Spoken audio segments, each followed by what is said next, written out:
Hey everybody, it's the Mad Master here. I'm doing a video today. Another political one, which no, not everybody loves, but figured I'd do it. And this one is about what I call the Democrat Party grift. And this happens every 4 to 8 years, and or actually sometimes every 2 years. And I'm just going to tell people how this works. So you have, on one end, you have the neoliberals who are very dedicated to keeping things the same, like what Joe Biden said very curiously during the campaign. Nothing will fundamentally change. That was a thing that he actually said. You could look it up. And these neoliberalism is a economic philosophy that is very connected to free market, but with this corporate, it's like this top-down, somewhat. If you want to look up neoliberalism, it's on Wikipedia. It's like this top-down global organizations, globalization, whatever. Top-down,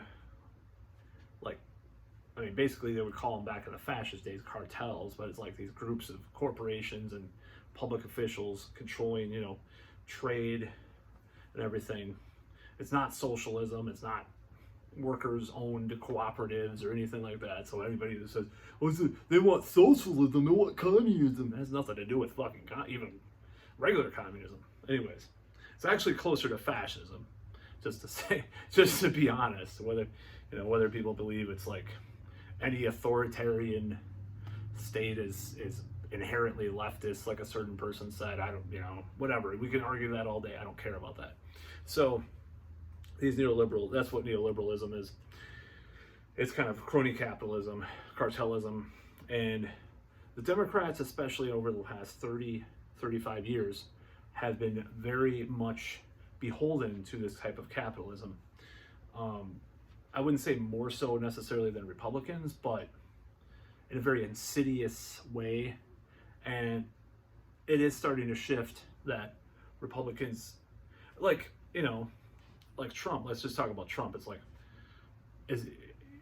like the My Pillow guy versus the head of Boeing. It's like, well, he probably gets along with the My Pillow guy better. It's like this weird entrepreneur, evangelical weirdo.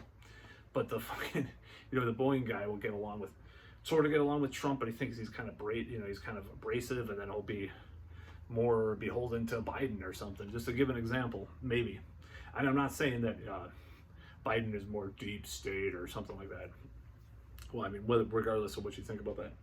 Now, this is what happens every 2 to 4 to 8 years.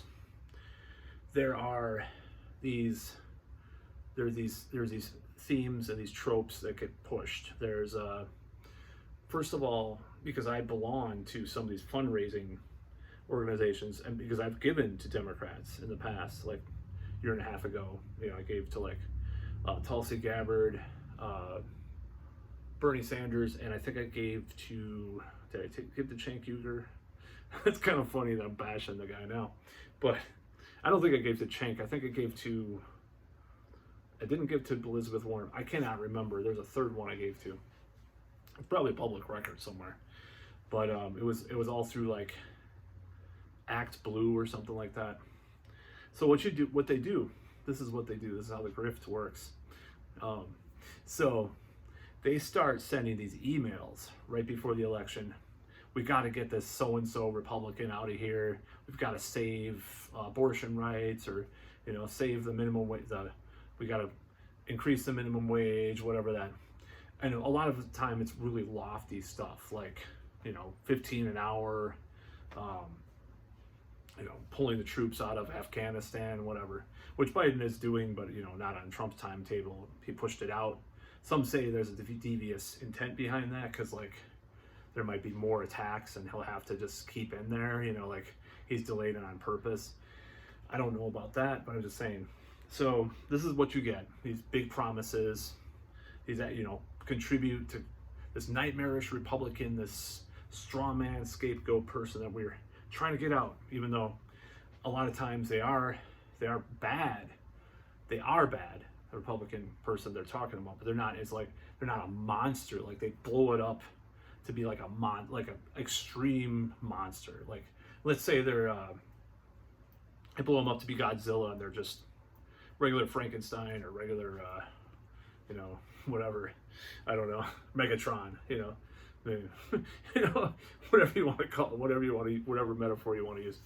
So this is how it works. So they basically beg for money a lot of the time. You fund the person, they get their money in their coffers, and there's other ways that and then they're at the same time, these Democrats are getting all these like campaign donations from these there's dark money and all this stuff. They're getting these donations from corporations and financiers and all these people, but like financial institutions, like with Biden and Clinton and Obama before him.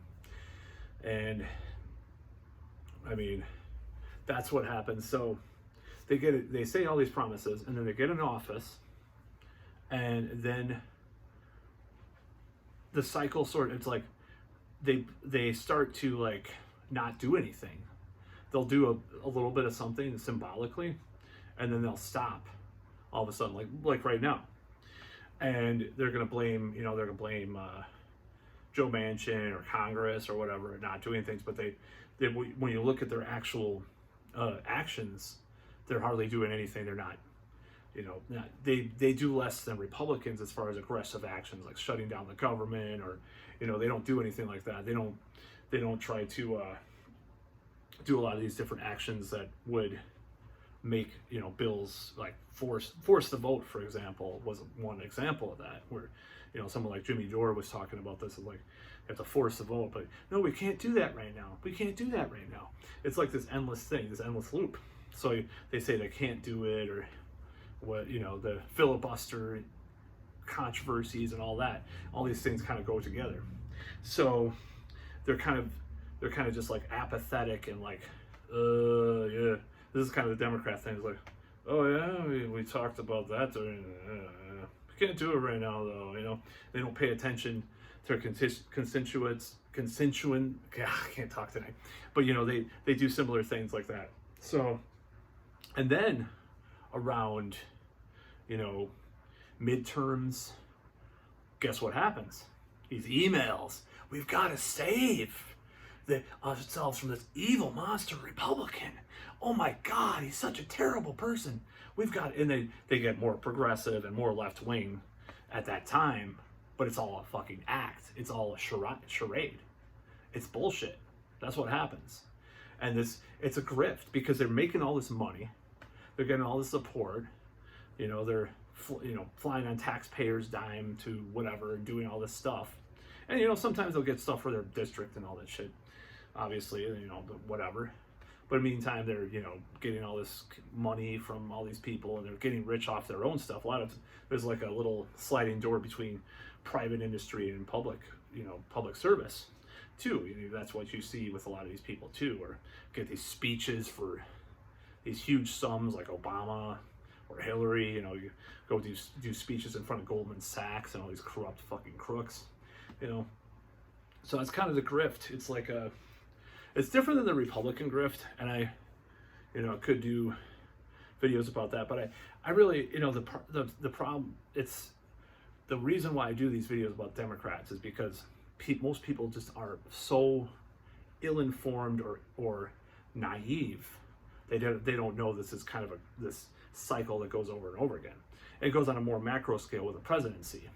It's like, oh, let's get rid of that evil George W. Bush. You gotta have Kerry. No third-party people. No third-party people. Oh, you're a spoiler. It just keeps going on and on. It's a circle. I'm sure it happened in the 60s, 70s, and probably before. And it fucking sucks. It's ridiculous. That's why I hate the two-party system. And that's why I think it should be decimated, destroyed, and just obliterated. That's about all.